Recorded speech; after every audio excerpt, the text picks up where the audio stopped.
Hi there to all those who are listening. It's time for another episode of The Big C, It's Not Bigger Than Me, the podcast that's all about taking on cancer with strength, courage and a little bit of sass. Whether you're in the middle of treatment or celebrating remission, we're here to remind you that you're never alone. On today's show, we're going to be joined by Daniel Boardman, an extraordinary paramedic who instigated our See You on the Ward project. Something just changed me where I felt better, and I remember going into the shower between bags of chemo, and I just ended up dancing in the shower, and I was like, I've not been able to breathe for going on nearly 2 months, and now I'm jumping around in the shower and dancing. I'm like, what's going on here? It's a whole new thing for me, and I had that drive then to get better.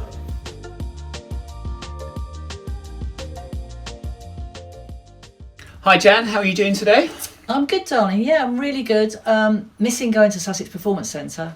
Yeah, me too. Yeah, I know you do. And Sussex Performance Centre, for those that don't know, is a very special gym who was started by Nathan DaCosta, who joined Dwayne and I when we first started See You Fitter. Yeah, so he came on the course when we first were learning about cancer, and then pushed me out in the front line to start delivering the exercise many years ago. He did, yes, he did. So it's amazing, isn't it? I mean, not going to SPC, I've had to get in my own gym, our own gym this week, and I have to go in at 7 o'clock because the classes are so full. It's incredible. I know, if we're not doing classes and we're doing one-to-one work, so it's just really good to see people wanting to come back all the time, which is great. Isn't it amazing, Dwayne, when you look back to when we actually launched that gym in 2015, you and I started with so few people and so few classes. It's incredible now to think. I mean, it's not 10 years ago the charity was started. I started it, but 2015 we launched it, and you know, we had a few people with a few classes. Look how I think I can remember delivering class to like one person. And they were lucky. Yeah, and then obviously it's built up from there, and I think it's just having that consistency in the classes.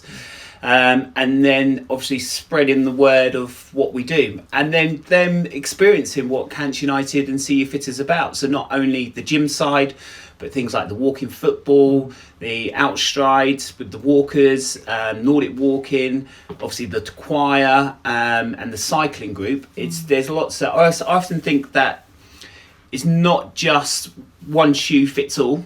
Lots of people like lots of different parts of exercise, but I do know, and we know, and research knows that resistance training and cardiovascular training is really important for people that are going to go through treatments, so before pre-treatments, going through treatments, and obviously post-treatments as well. And I've learned that through, I suppose, experience and linking, obviously, with all those lovely oncologists and neurologists and all those lovely, clever people. You know, mindsets have changed, because when I had cancer in 2008, the first thing I was told when I came out of my operation was, "Oh, you'll never go back in a gym, dear." And I said, well, you might as well not have woken me up then. And how things have changed since 2008. The whole perspective of recovery, non-medical interventions now are all about exercise. Well, any kind of like, you know, you listen to physios and that, they're all about not specifically cancer related, but any injuries. The amount of people I know have had hip operations and knee operations, they're up and walking the same day they've had the surgery. Yes, I know, it's incredible. So it's about getting people moving, about getting people moving well, about challenging people, which is really important. So you've got to be challenged, because obviously that changes people's muscles and all that kind of thing, and helps them from that side. But it's about getting people moving and changes their mindset as well. So if they can do that, what else can they do? The thing is, though, Dwayne, when you think about it, you are a bit special. I know that. And all your members know that.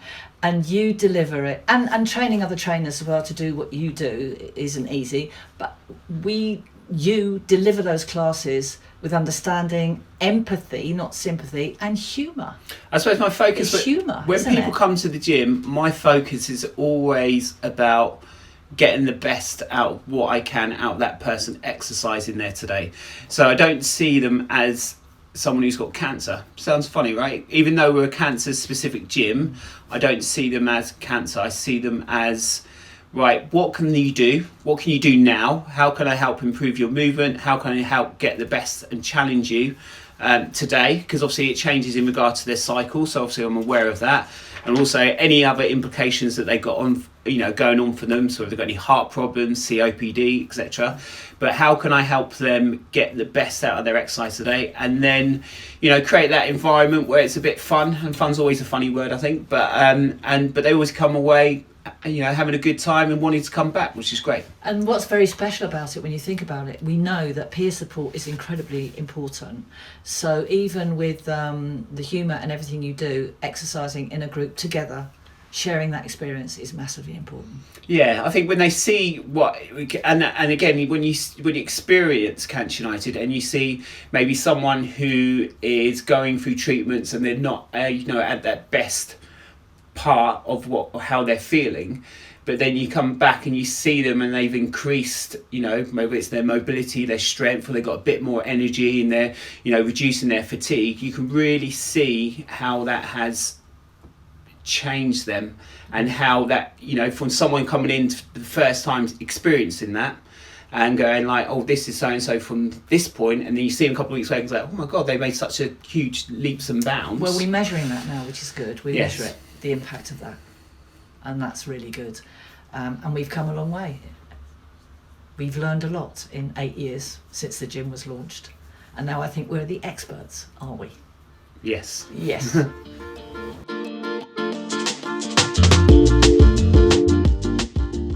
So today we have on the show Dan Boardman, paramedic extraordinaire who works for the ambulance service.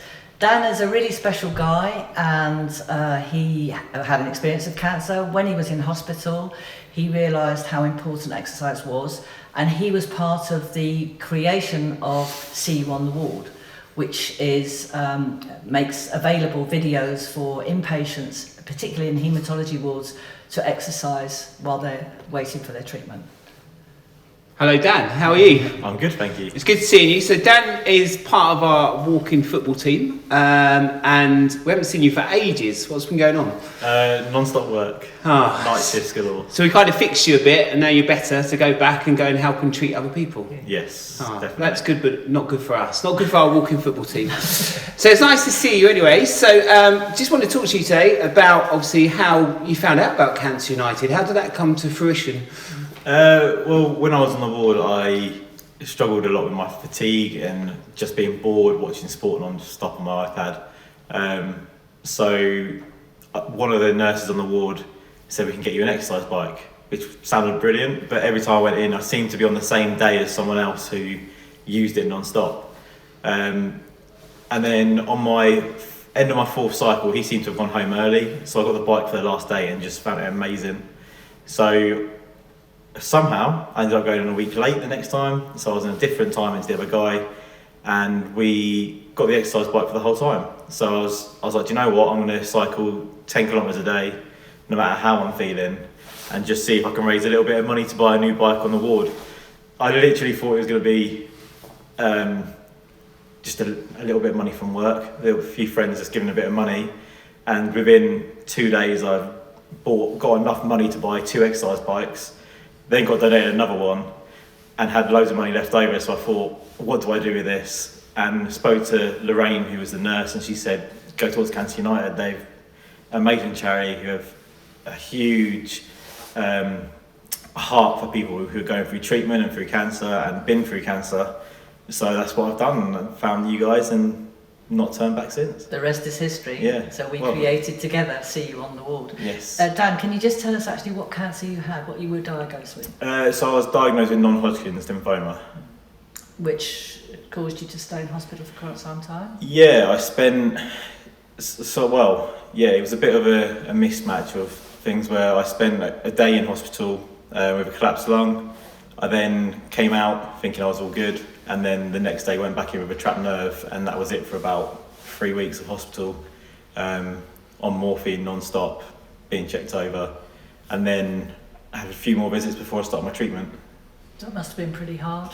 Yeah, literally overnight my life changed, which was a bit of a shock. Literally just within a year and a half into my job, newly qualified, getting into it, and then everything just stopped overnight. did a shift of a collapsed lung, and then the next day realised what was going on, and that was my job done for a year. So how did it feel when you were exercising, so using the bike as a tool? Did it, like mentally, physically, did it give you that kind of different outlet?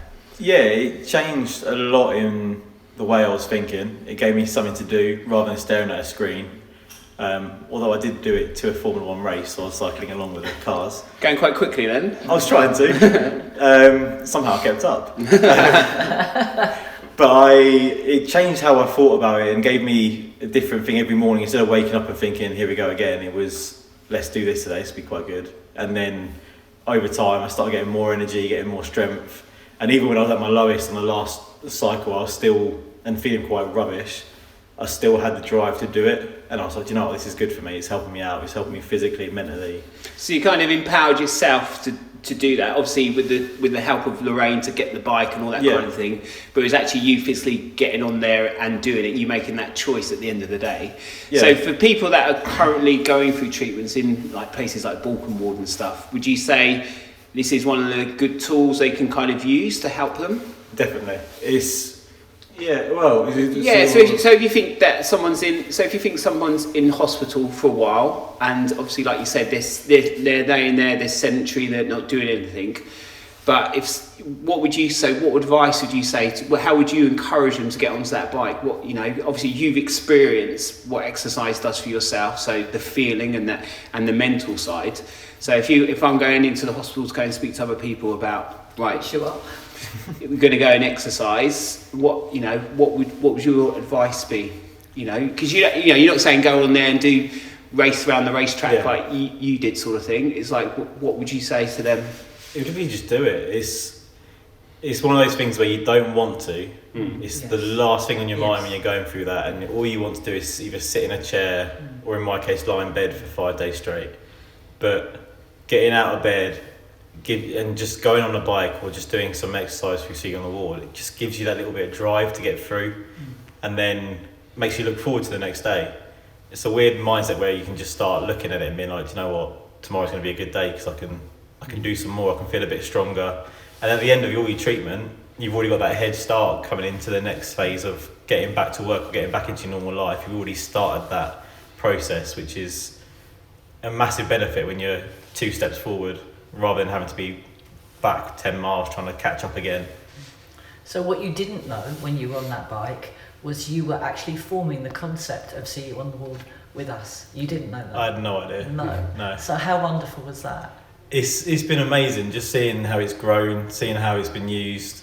When we went in to launch it, just seeing someone with the exercise bands and the bike as well in the same room really hit home of it's actually making a difference in some people. And I thought it might help a couple of people, but then the fact that I work in the hospital, so I go up every now and then and see how they're doing, and they're saying people are using it and it's been really helpful.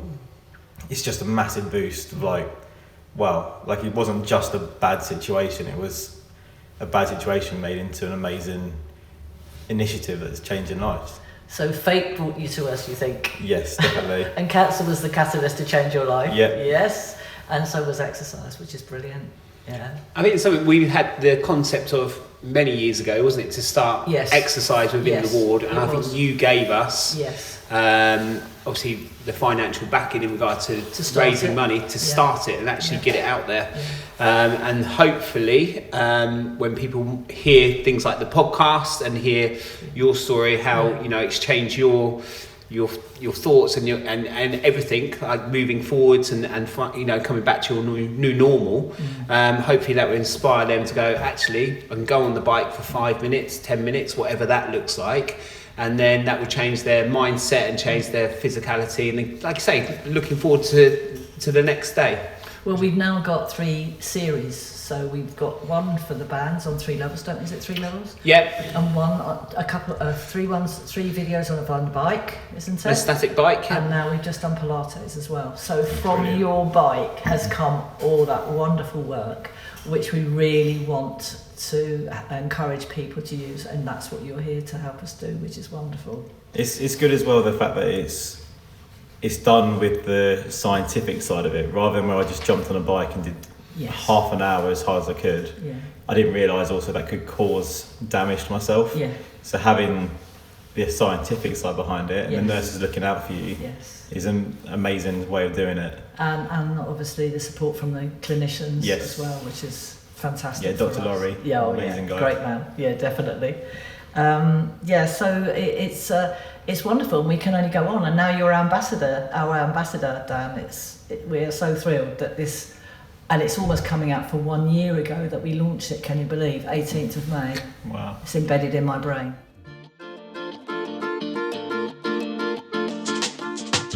If you've been affected by cancer, whether it's surgery or treatment, and you want to have an understanding of how to get fitter, contact Cancer United and see you fitter, whether you are local or whether you are national. So, was there any funny things that happened to you while you were in hospital? The only funny part I can think about was when through my first cycle, I was really struggling. I wasn't allowed to see my wife at all. I was literally on my own for I think it was about 8 days. But then when it came around to the second cycle, something just changed in me where I felt better. Mm-hmm. And I remember going into the shower between bags of chemo, and I just ended up dancing in the shower. And I was like, I've not been able to breathe for going on nearly 2 months, and now I'm jumping around in the shower and dancing. I'm like, what's going on here? It's a whole new thing for me. And I had that drive then to get better. But that was a good little laugh for me when I look back. Yeah. I think there's humour in everything, isn't there, really? Yeah. Yeah. And the nursing staff are great in there. Incredible. Yeah. Incredible. Absolutely, yes. So how long did it take you to recover? So I was, from the day that I left work, so I went to hospital straight after work, to the day I came back was 363 days.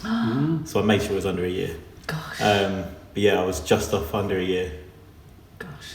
So as cancer, apart from helping us create See You on the Ward, how has your life changed, Dan? It's given me more compassion and empathy for people going through it. I've already had my family's been riddled with cancer. Like my mum, my nan, granddad, my uncle passed away 3 weeks before I was diagnosed. Oh gosh. But it's given me a different aspect of you're going through treatment, and it can be some of the loneliest period of your life. Yeah. But then coming somewhere like here, there's people who have been through it and understand you and don't actually have to ask how you're doing to know how you're doing. That's the thing that I've really gained from this. And going into, when I go to cancer patients now, it's a different mindset for me of what I'm looking for and what I want to push towards them, about the exercise and about their mental health rather than just the physical side of things. Because in the end of the day, the mind helps with the healing as well. Yeah. So what you're saying is then really a cancer support charity such as Cancer United, with all its benefits, is a good thing for cancer patients because they're sharing this experience. 100%. Yeah. So what was your initial thoughts when you came here, obviously, to come and exercise? What did you think it was going to... Because often people talk about it's a cancer, rehab gym, everyone's going to be sitting in the chair, everyone's going to be, whatever, just doing some, shoulder rolls or whatever. Is that what you expected of it? Yeah, I expected a room full of... We're around Worthing, so I expected people of 80, 90 who just sat in the chair, just doing a little bit of stretching. But to come and then see people who were my age and younger going through stuff and still pushing, and having these people who are older than me going harder than I can, it was a real push, and be like, it's not anything that I expected it to be. I think people are often shocked when they come to the gym and they see what we do here in regard to exercise and how we challenge people, but at their own level. So like you say, you've got some people that are maybe going through treatments, so they are not on a great cycle, so they're doing a little bit of work. And then you've got some people, like you say, are challenging a bit more, which is really important. So I think when people come here, they're really surprised of all the different things. I mean, we're only a small gym, as you know.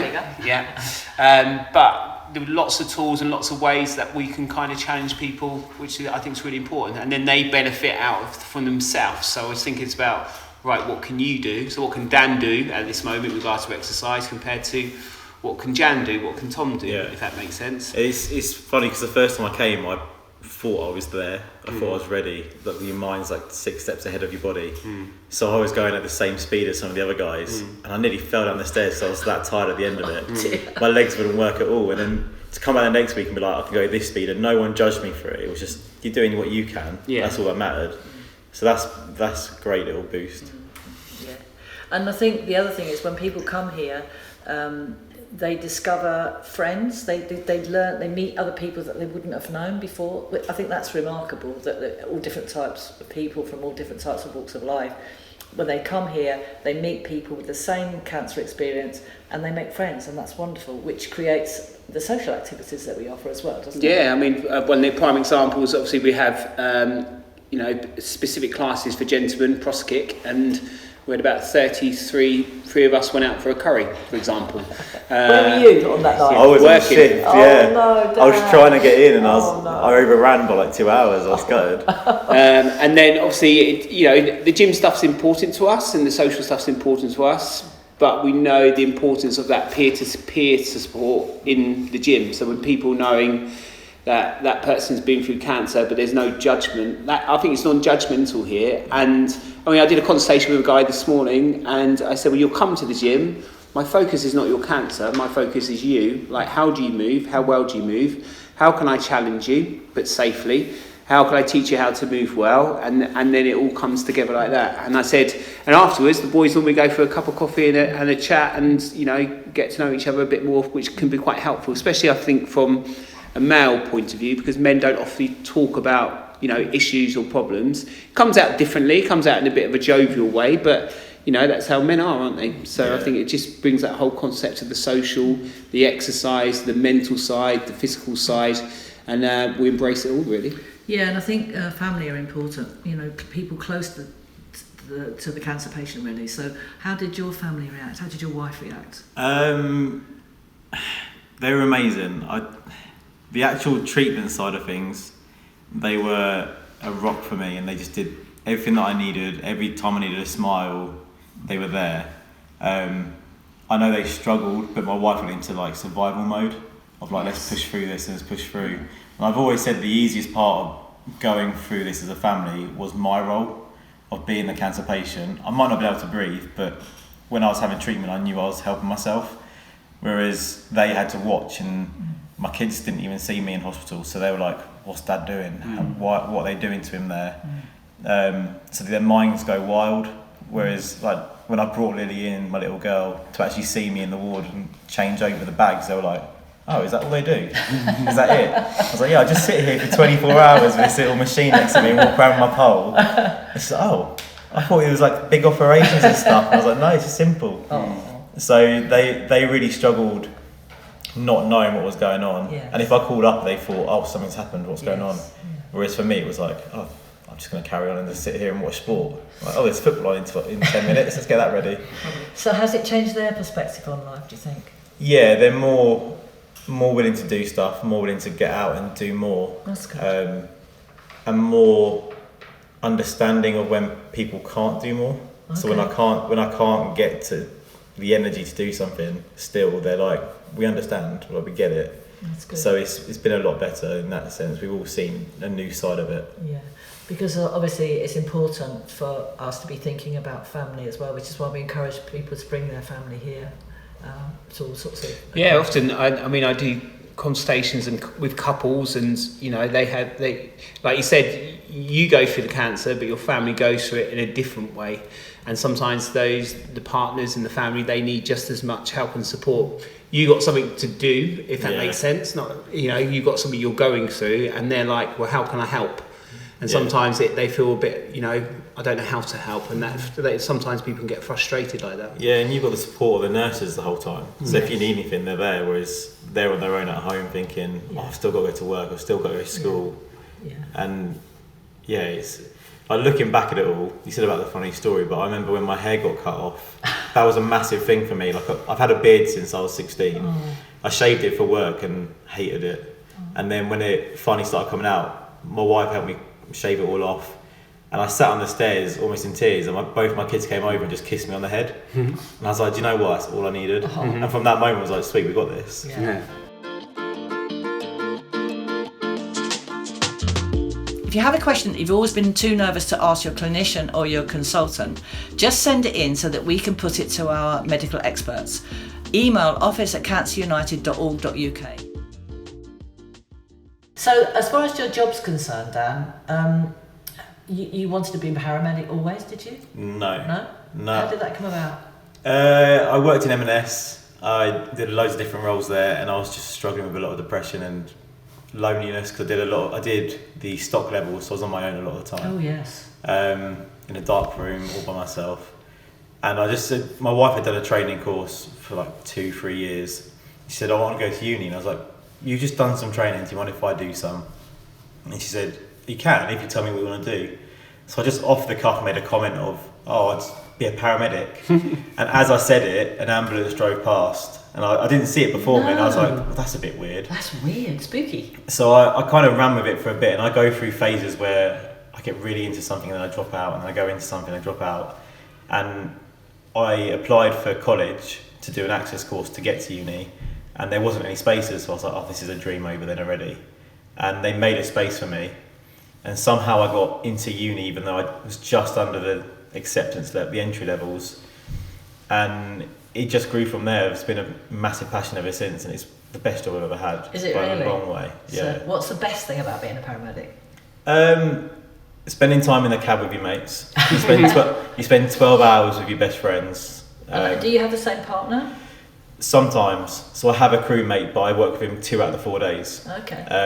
But he's an absolute legend. Is he? Yeah, I love Aaron. He's amazing. Just shout out Aaron Stubbington. I spend time with him all the time, and we laugh non-stop. And then there's on the other days I work with random people on station, whoever needs someone to grow up with. And it's just amazing. You just get time with some of your best mates, people you don't think you'd ever get on with, you get on along with really well. And then meeting some of the patients who you can just laugh with and joke with, and also at the same time know that they're struggling, but as you've walked in the door, their face gives that little sigh of relief of they're here now, I can relax. That's the thing I signed up for. Yes. That moment, and it's been amazing. When the other day we had one where we walked in, this guy looked panicked, and all of a sudden he just went, I can relax. And that's what happens. Yeah. But what you're saying really is that you bring a lot of humour into the patients, which is fantastic, because that's what you need. Yeah. Really, or that's what they need. Yeah, you can't do this job without humour. If you didn't have it, you'd go crazy. And if people don't see you having a good time, they think that you're just a miserable person who's not happy with your job. Yeah. Where in reality, most of us are enjoying ourselves and having a good time, and we just want to do the best for everyone. Yeah. So that's still the same from after the almost a year off that you had. You still feel that same? Yeah, I feel the same. I still love it. Have more of a drive to do it now. So what are your mates saying now? Are they happy that you're back? Do they think it's amazing? Yeah, some of them didn't even know I was gone. No, some of them are new, so they didn't realise I wasn't there, and they just think I'm a new person. But some of my friends were saying that the day that I was diagnosed was like the saddest day on station, where it just went dull and everyone knew something was going on. And now it's a completely different atmosphere. They're happy to have me back. They like having time with me, so it's been good. Well, I think without our paramedics, what would we do? We love them. So yeah. So what hobbies or activities have you discovered or rediscovered since going through cancer treatment? Walking football. Yeah, walking football. It's good, isn't it? It's completely different to how I expected it. Yeah. I expected it to be old men walking around. Granted, some of them are fairly old, but it's probably the wrong word to use. They give me a run for my money. They walk for my money. You know, I find it really funny because when people say, what age group do people come to the gym or walking football, whatever we do, I always think I never see people as age. I see them as their physicality. Yeah. So can they move? How can they move? How well can they move? And walking football's one of those things. Okay, some people walk a little bit quicker than others, but you can tell the footballers because they've got their eye in the game, but you have to be a bit more precise with the passing because you have to get it to the feet because you can't run on, of course. But I always think it's about how they are physically. So the same as in the gym. So if someone comes up here, they could be 88s, for example, and they can come hopping and skipping up the stairs. I could have a 25-year-old who struggles to get up the stairs, and you just like, that's why it kind of, I think fitness puts people on that. You get an understanding where, and I suppose in the gym, because we have stairs in the gym to get upstairs, that is one of my first visual things to assess when they come up the stairs. Like, can they come up the stairs?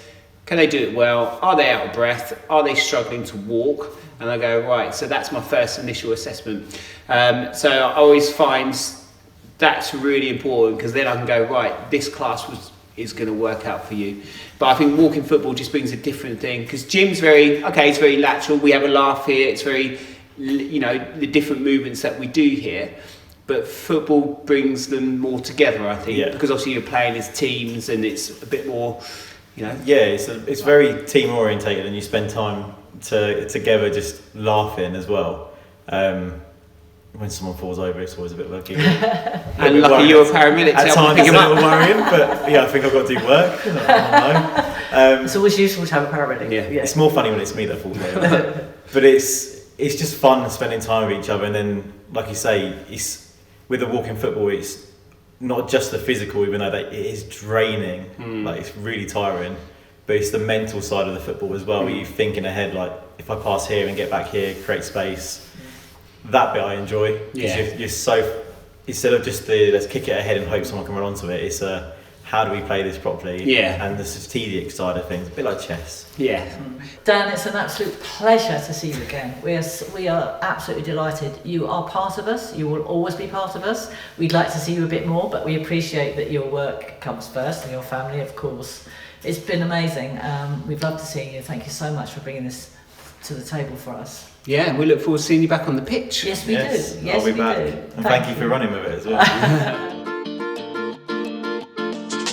Now we come to the part of the show where we have our medical experts and they answer all your questions. Today we're joined by a very special guest, an incredibly special guest for me, Dr. John Laurie. We welcome him to the show. Dr. John Laurie is a haematology consultant. He is he's years of experience in his specialist field. He is also the Chief of Service of Clinical Support Services Division. So very, very high profile, and we're absolutely thrilled to have him on because he's obviously a very busy man. So thank you so much for joining us, John. You're welcome. John has kindly agreed to answer some of the questions sent in by our members and our listeners, and we are thrilled to have him today and ever so grateful for his time and expertise. So thanks for joining us and being part of our mission to educate and inform our audience. We're excited to hear your insights on the topics that our community and our members, very special people, have brought forth. So without further ado, let's dive right in. Thanks, Jan. It's I seem to collect new titles as time goes on. I remember when I first met you, actually, I was just a haematology consultant treating the blood cancers, and then our relationship kind of grew more with when I was the clinical director for cancer as well for Worthing and St Richards. So been at all sorts of different levels. It's great to be here today. Yeah, thank you so much. Okay, so thank you, Dr. John Laurie, for joining us. So we've had lots of emails and people contacting us in regards to questions for our experts as such. So we've got the first email from Lucy, who's emailed across. She said, since March 2020, when COVID hit us, people finding it more difficult to get a GP's appointment. They're so reluctant to try. What has the impact been on diagnosis, and is it still ongoing? Yes, that's an interesting question, actually. And I think it's something that we've been looking at nationally and trying to keep an eye on as over time. Certainly, in our kind of personal practice, there was definitely a reduction in people being kind of referred up to the haematology department. It's slightly funny with blood cancers. An awful lot of them move really quickly and are very aggressive. So for those kind of people, there's not really any way to delay a diagnosis because they become really unwell very, very quickly. And actually, those people generally will present to us either through A&E or through their GP, because actually they get so unwell so quickly, there's not really any way to wait. What we have seen is in some of the kind of more slow-moving blood cancers like lymphoma, we have definitely seen a bit of a drop in referrals, especially at the initial bit of the pandemic. And certainly anecdotally, I've noticed a number of people coming through who probably are in a slightly more progressed state than they would have been under normal circumstances, and therefore slightly more unwell when we initially picked them up. But certainly that seems to, that's mostly reversed now as well. I mean, we've been through a number of the different lockdowns and people are trying to get back to normal. Though I think, we all acknowledge that actually the way that doctors are working right across the system has changed, probably forever now. Certainly in our own practice here at the hospital, we are still doing a lot by telephone consultation. And actually, we're just in the process now of trying to move back to more face-to-face consultations because, we're really noticing that the loss of that relationship that we have with our patients, actually, and I personally really miss that. And also, there's an awful lot of things that sometimes people just don't report over the telephone. You don't always have the same rapport. In some ways, it's a lot better. It's a lot more convenient for patients. It can be a lot more beneficial for the doctors as well. But there's definitely something lost in it. So I'm looking forward to getting back to see people more. Yes, yeah. So which type of blood cancers is most prevalent? So this is another email that's been sent in. So this one was by Instagram, actually, from a gentleman called Fred. So which type of cancer is most prevalent at the moment, would you say, John? Yeah, but so just talking about sadly, I'm very rubbish at all the other cancers, but yeah, blood cancer, then I am your man. But it's a complicated question to answer that. Actually, it depends how you lump things, really. So really, the most common of the blood cancers is non-Hodgkin's lymphoma. But I suppose the bit that we don't really describe is the fact that non-Hodgkin's lymphoma, there's actually about 70 different subtypes of non-Hodgkin's lymphoma. So it depends how you break everything up, really. It also depends on where you live as well. So we live in Sussex. Certainly over my bit of Sussex, we have a relatively elderly population. I think it was at one point, I think when I started as a consultant, it was the fifth oldest median age actually in all of England. And therefore, the things that get more common as you get older, you'll see much more of. So I see an awful lot of a condition called chronic lymphocytic leukemia. So we see that an awful lot. But if you look at it nationally, so there's about just over 5,000, I think it's 5,500 cases of high-grade lymphoma diagnosed in England every year, and about just under 5,000 cases of CLL diagnosed. But I probably see more of one than the other. It's really interesting because obviously I've just recently stepped into the wards to go and help and support those going through cancer. And I think 3 of them that I saw on Friday had a type of leukemia.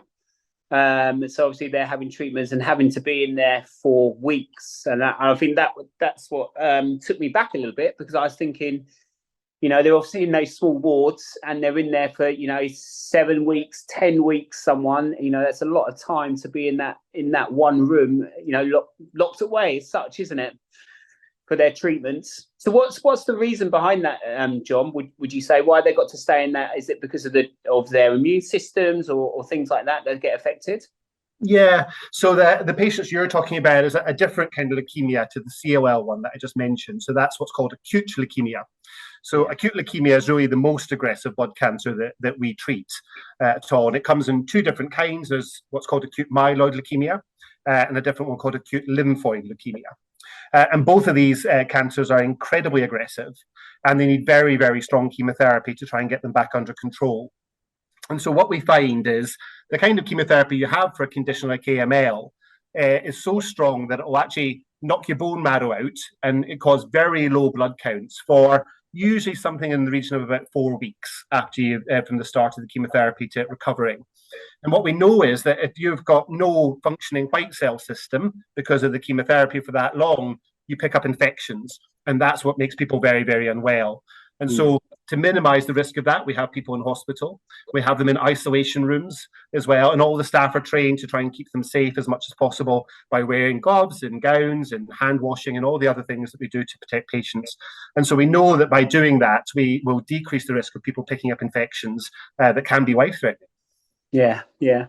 Well, it was for me, it was eye-opening to go in there and see these people, and then to encourage these. Well, what was also was amazing, like some of them are exercising in there, which I thought was amazing. So thanks to the CE Ward project, of course, and the help from Lorraine and yourself to get it up and running.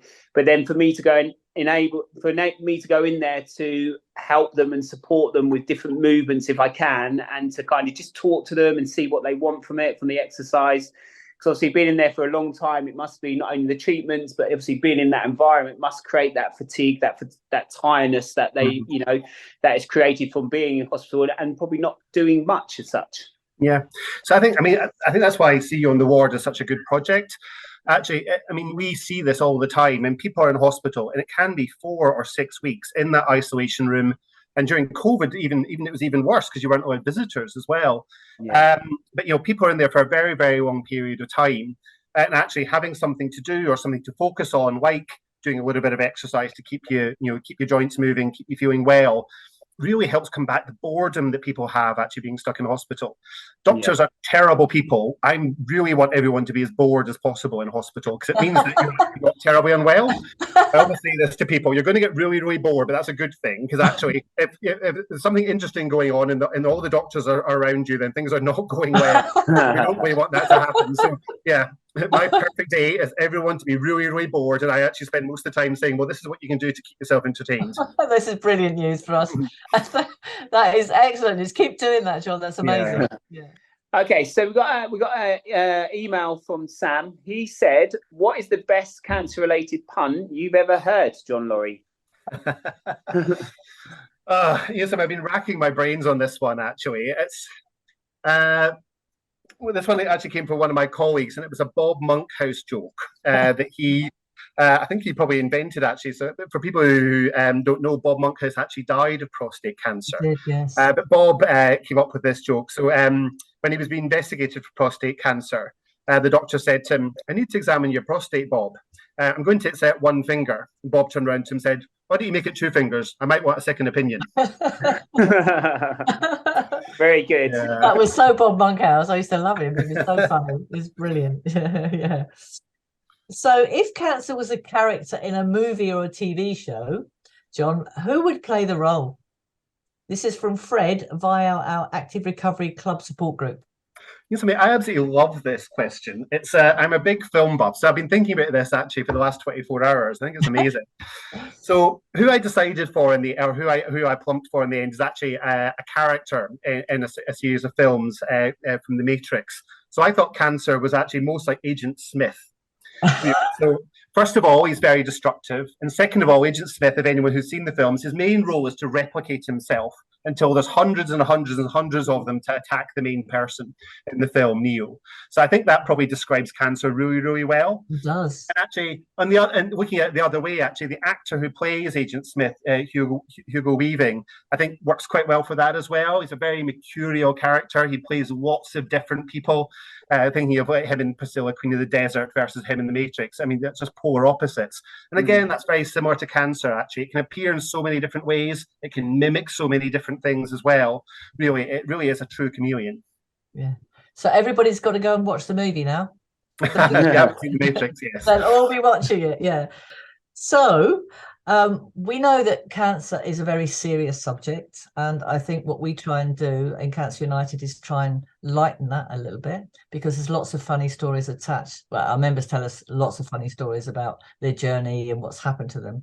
So we want to ask you, what is the funniest thing a patient has ever said to you during a consultation? That's a good question as well. Something, we end up laughing a lot in clinic.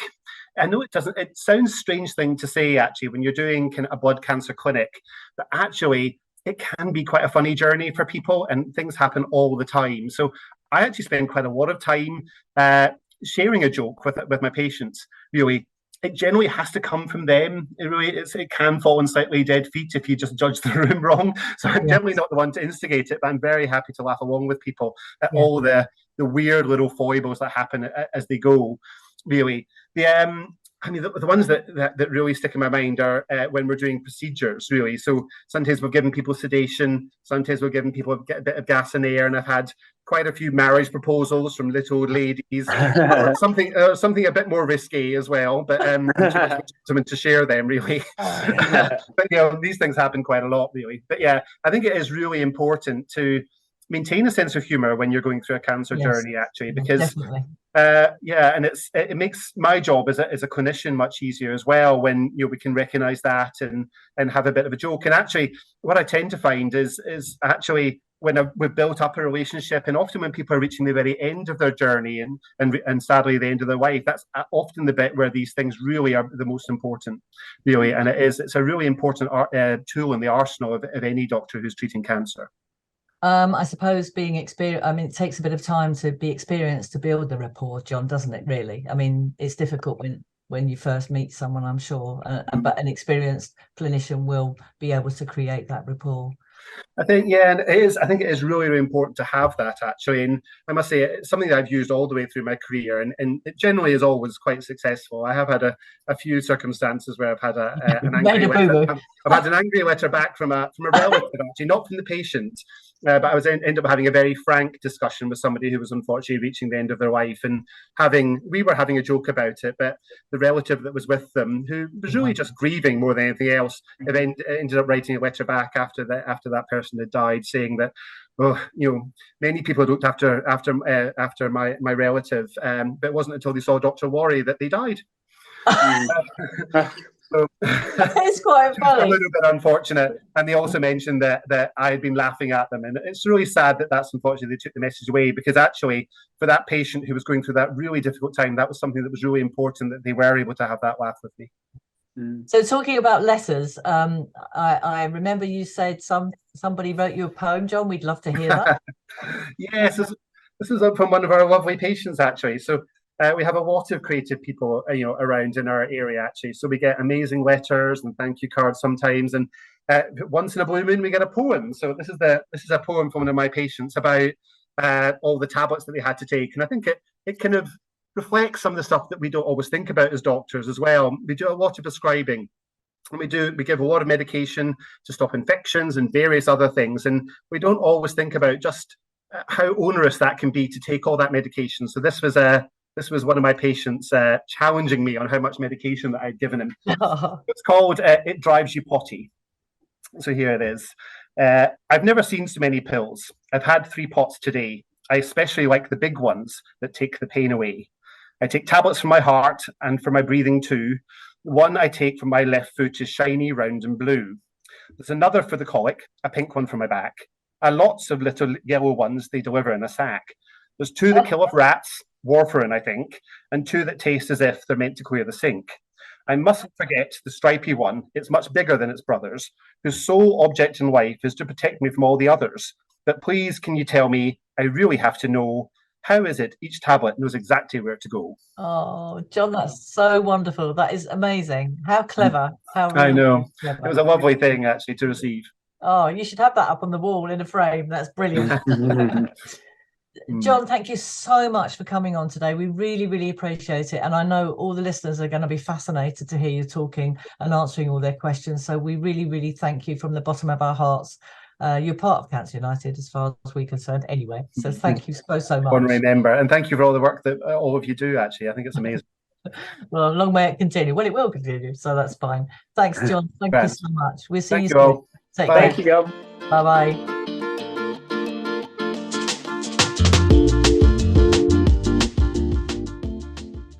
So I think it's been a great session. Yeah, so great answers from our experts as always. Yeah. And then great to see our guests come in. We're so privileged to have them, aren't we? Yeah. It's amazing, really. It is amazing. And lots more to come, of course. Yeah. We hope this has been inspirational for you. If you want to make any inquiries about anything we've talked about today, see you on the ward, Cancer United, see you fitter, the support, anything at all, please just pick up the phone and dial 01903 779 880 or email the office. That's office@cancerunited.org.uk. Or you can phone and ask to speak to Dwayne. He's always here. Yeah, I am always here, unless I'm in the hospital. So thanks very much for listening. It's goodbye from me. And goodbye from me.